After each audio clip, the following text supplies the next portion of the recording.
नमस्कार दोस्तों, आप सभी का हमारे चैनल पर एक बार फिर से स्वागत है। वीडियो में डिले हो चुका है तो आपसे क्षमा चाहते हैं। अब आपको लगातार वीडियो मिलती रहेगी जानकारी। तो दोस्तों, इस वीडियो में हम राजस्थान पर इस समय सक्रिय सर्कुलेशन के बारे में चर्चा करेंगे कि राजस्थान में अब कैसा मौसम रहेगा, कैसी बारिश होगी, जो सिस्टम अभी बना हुआ है उसका असर किन किन जिलों में रहेगा, कब तक रहेगा और नया सिस्टम बंगाल की खाड़ी में कब तक बनेगा, उसका ट्रैक क्या रहेगा, संपूर्ण जानकारी आपको दी जाएगी।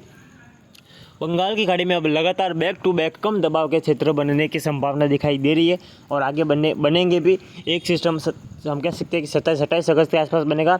वहीं दूसरा सिस्टम 4 से 7 सितंबर के मध्य बनने की संभावना है, उसकी भी जानकारी आपको इस वीडियो में दी जाएगी। वीडियो में बने रहें।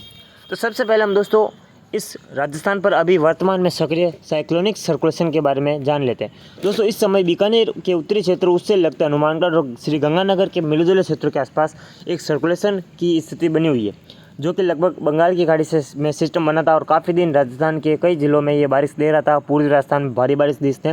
फिर वहीं 2 दिन पहले नागौर के आसपास भारी बारिश हुई, तो इसी सिस्टम से बारिश हुई है। अब ये सिस्टम कमज़ोर होते हुए बीकानेर गंगानगर की तरफ बढ़ चुका है। हालांकि ये कमज़ोर भी है। आज 27 अगस्त है। इस समय सिस्टम उत्तरी बीकानेर के आसपास दर्ज हो रहा है। और दोस्तों, इसका जो ट्रैक अभी के अनुसार अगर मैं बताऊं तो ये सिस्टम अब थोड़ा दक्षिण के झुकाव में रहेगा, यानी कि ये अब थोड़ा दक्षिण पश्चिम दिशा में आगे बढ़ेगा, यानी कि बीकानेर को क्रॉस करते हुए जैसलमेर और जोधपुर के ग्रामीण फलोदी क्षेत्रों के आसपास इसके पहुंचने की संभावना है, जिसके कारण पश्चिमी राजस्थान में अगले 24 से 48 घंटों के दौरान खंड वर्षा बढ़ेगी, जिसमें जोधपुर, नागौर, जो लाल कलर का दायरा आप लोग विशेष देख सकते हैं, जिसमें गंगानगर, हनुमानगढ़, चूरू, झुंझुनू, सीकर, बीकानेर, नागौर के पश्चिमी क्षेत्र, जोधपुर, जालोर, सांचौर, और तखतगढ़, वहीं बागोड़ा, भीनमार के क्षेत्र है, बाड़मेर, गोडरा, मनाली, गडरा रोड के क्षेत्र हैं, जैसलमेर, पोखरण, रामदेवरा के क्षेत्र है, सम और उंडू कश्मीर के क्षेत्र है, जोधपुर के संपूर्ण क्षेत्र शामिल है। यहाँ पर आने वाले 2 से 3 दिनों तक खंड वर्षा जारी रहने की संभावना है इस सिस्टम के प्रभाव से। वहीं दोस्तों, जयपुर संभाग के भी अधिकतर भागों में अच्छी बारिश की संभावना है, जिसमें सीकर, झुंझुनू, अलवर, धौलपुर, करौली, सवाईमाधोपुर, टोंक, करौली, भरतपुर, यहाँ पर अच्छी बारिश होगी। अगले 2 से 3 दिनों के दौरान अच्छी बारिश की संभावना। मानसून ट्रफ लाइन उत्तर की ओर बनी रहने के कारण यहाँ पर बारिश की गतिविधियाँ जारी रहेगी।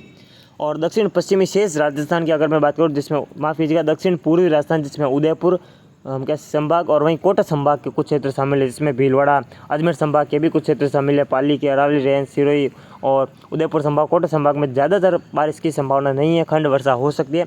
मौसम लगभग शुष्क रहने की संभावना है। अरावली रेंज में कहीं कहीं खंड वर्षा दर्ज की जा सकती है और बड़े दायरों वाले भी कुछ देर के लिए हो सकती है। तो ये तो हो गई इस सिस्टम की बात। अब हम बात कर लेते हैं जो कल सिस्टम नया बंगाल की खाड़ी में बनने जा रहा है उसकी। दोस्तों, आप लोग ये मैप देख सकते हैं। इस मैप पर आपको स्पष्ट रूप से दिखाई दे रहा होगा कि 27 अगस्त को बंगाल की खाड़ी में एक सिस्टम बनने जा रहा है। जी हाँ दोस्तों, आज 27 अगस्त है। आज सुबह के मौसमी आकलन के अनुसार देखा जाए तो इस समय ओडिशा के तटीय क्षेत्रों के आसपास एक निम्न दबाव का क्षेत्र विकसित हो चुका है और ये system well mark low pressure area भी बन सकता है। इसकी संभावना हालांकि कम है। ये लो प्रेशर की कैटेगरी तक ही रहेगा और इसका ट्रैक आप लोग देख सकते हैं। आज ये सिस्टम बन चुका है। इसका ट्रैक आप देख सकते हैं, जिसमें उत्तरी ओडिशा, उत्तरी छत्तीसगढ़ से लेकर उत्तरी मध्य प्रदेश, दक्षिणी उत्तर प्रदेश के मिले जुले क्षेत्रों से आगे बढ़ते हुए इसके राजस्थान में पहुंचने की संभावना है। राजस्थान में पहुंचने के बाद ये या तो फिर जोधपुर संभाग की ओर बढ़ेगा या फिर हम कह सकते हैं कि सीकर और झुंझुनू जिलों की ओर बढ़ सकता है। अभी कंफर्म ट्रैक नहीं है। हाँ, राजस्थान तक तो ये सिस्टम पहुंचेगा, इतना तो कंफर्म है, लेकिन उसके बाद ये उत्तरी राजस्थान की ओर भी जा सकता है और दक्षिणी मध्य राजस्थान की ओर भी आ सकता है। वो तो आपको आगे सटीकता के साथ जानकारी देने का प्रयास करेंगे। अभी के अनुसार जो संभावना दिखाई दे रही है उसी के अनुसार हम आपको जानकारी दे रहे हैं। तो कुछ इसी प्रकार इस सिस्टम का ट्रैक रहेगा। दोस्तों, अगर ये सिस्टम राजस्थान के दक्षिणी, मध्य और पश्चिमी क्षेत्रों की ओर बढ़ता है तो पश्चिमी राजस्थान, दक्षिणी राजस्थान में कई जिलों में भारी बारिश होगी। अगर ये सिस्टम ये सीकर, नागौर, झुंझुनू की ओर बढ़ता है तो हम कह सकते हैं बीकानेर संभाग, जयपुर संभाग, कोटा संभाग, भरतपुर और जोधपुर संभाग के कई जिलों में अच्छी बारिश की संभावना रहेगी। भारी मूसलाधार बारिश होगी, लेकिन उदयपुर संभाग फिर भी बारिश से वंचित रह सकता है। दोस्तों, ये मैं आपको पहले ही बता रहा हूँ। वहीं साथ साथ अगर ये जोधपुर संभाग की ओर बढ़ता भी है तो भी उदयपुर संभाग में कोई ज़्यादा बारिश नहीं होगी। हाँ, उदयपुर संभाग के उदयपुर जिले समेत उत्तरी जिलों में बारिश हो सकती है। उदयपुर संभाग के शेष जिलों में ज़्यादा बारिश की संभावना नहीं है। ये मैं आपको पहले बता दूं।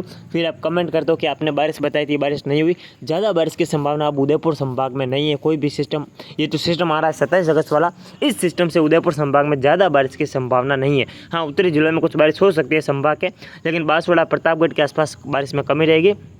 खंड वर्षा कहीं कहीं हो सकती है। हालांकि दोस्तों, अभी इस ट्रैक में बदलाव भी हो सकता है। क्या पता है उदयपुर संभाग की ओर भी बढ़ जाए, तो अभी ट्रैक कंफर्म नहीं है। जैसे जैसे हम आगे बढ़ेंगे परिस्थितियाँ अनुकूल होंगी और जो परिस्थिति है वह साफ होती जाएंगी। तो आगे आपको सटीकता के साथ जानकारी देने का प्रयास करेंगे। फिलहाल अभी के अनुसार जो है इस सिस्टम का ये ट्रैक दिखाई दे रहा है कि राजस्थान के मध्य क्षेत्र की ओर आगे बढ़ेगा, उसके बाद ये यहाँ तो उत्तर की ओर जा सकता है या फिर बाड़मेर को पार करते हुए पाकिस्तान की ओर बढ़ सकता है। और इसके कारण कई राज्यों समेत राजस्थान के भी कई जिलों में मूसलाधार बारिश होगी। मध्य प्रदेश, छत्तीसगढ़, ओडिशा, दक्षिण उत्तर प्रदेश में भी कई जिलों में मूसलाधार बारिश की संभावना है। वहीं साथ ही साथ दोस्तों 5 अगस्त के आसपास बंगाल की खाड़ी में एक और नया सिस्टम बनने की संभावना दिखाई दे रही है, जो आप लोग इस मैप में देख सकते हैं। ये उड़ीसा के तटीय क्षेत्रों के आसपास बनेगा, लो प्रेशर की इंटेंसिटी में रहेगा, वेल मार्क भी बन सकता है। हालांकि अभी काफ़ी समय है, बदलाव होगा, मॉडल बदलेंगे, तो आगे आपको सटीकता के साथ जानकारी देने का प्रयास करेंगे। अभी के अनुसार जो संभावना दिखाई दे रही है उसी के अनुसार आपको जानकारी दे रहे हैं। तो 5 अगस्त के आसपास एक फिर से नया सिस्टम बनने की संभावना बंगाल की खाड़ी में बनेगा। लेकिन दोस्तों इसका जो ट्रैक रहेगा वह 27 अगस्त वाले सिस्टम की तुलना में थोड़ा दक्षिणायन रह सकता है। जी हाँ, बिल्कुल, ये मध्य छत्तीसगढ़ से होकर मध्य प्रदेश के मध्य क्षेत्र से आगे बढ़ने की संभावना है। और ये सिस्टम उसके बाद राजस्थान के और गुजरात के सीमावर्ती क्षेत्रों से आगे बढ़ने की संभावना है। उदयपुर संभाग, भैंसाना, पाटन, इदार के क्षेत्रों से ये सिस्टम आगे बढ़ेगा और हम कह सकते हैं सौराष्ट्र, कच्छ से होते हुए इसके अरब सागर में जाने की संभावना दिखाई दे रही है। यहाँ तो ये सिस्टम गुजरात जाएगा या फिर राजस्थान। तो इस सिस्टम के कारण दोस्तों उदयपुर संभाग में अच्छी खासी बारिश हो सकती है, क्योंकि उस दौरान मानसून ट्रफ दक्षिणायन रहेगी और उदयपुर संभाग के कई जिलों में बारिश की कमी पूरी हो सकती है। अभी काफ़ी दिन पड़े हैं, बदलाव भी होगा, तो इसको सटीक मानना सही नहीं रहेगा। आगे आपको सटीकता के साथ जानकारी देंगे, लेकिन फिलहाल एक अनुमान के तौर पर आपको जानकारी दे रहे हैं। तो कुछ इस प्रकार इस सिस्टम का ट्रैक रहेगा। अगर ये सिस्टम इस ट्रैक पर आगे बढ़ता है तो उदयपुर संभाग, कोटा संभाग, जोधपुर संभाग के दक्षिणी जिलों में फिर से बारिश की गतिविधियों में बढ़ोतरी होने की संभावना है, जो कि पिछले दिनों देखी गई थी। और मध्य प्रदेश के भी इंदौर संभाग, उज्जैन संभाग, खांडवा, खरगोन, नीमच, रतलाम, मंदसौर समेत जो भोपाल संभाग, सागर संभाग, रीवा संभाग में भारी बारिश की संभावना है अगर इस ट्रैक पर आगे बढ़ता है तो।